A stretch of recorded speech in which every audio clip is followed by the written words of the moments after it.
सनीदेव oil मिल पांडेसरा पहली एक ऐसी मिल होगी कि जो नज़र के सामने पीली सरसों भी सामने निकाल के मिलेगा और काली सरसों भी आपको नज़र के सामने निकाल कर मिलेगा।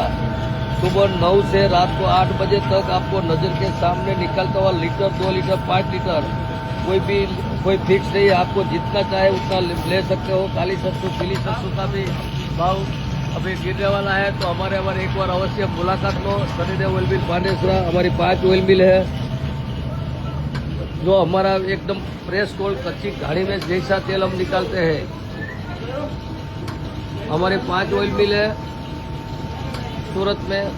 काली सरसों पीली सरसों सुबह 9 से 8 बजे तक नज़र के सामने निकाल के देते हैं। आप कोई भी टाइम पे 9 बजे के बाद आएंगे तो हमारा मिल चालू होगा। आपको कोई किसी का पर भरोसा करने की जरूरत नहीं, नज़र के सामने तेल निकलता हुआ लेके जाओ, कोई रिस्क भाव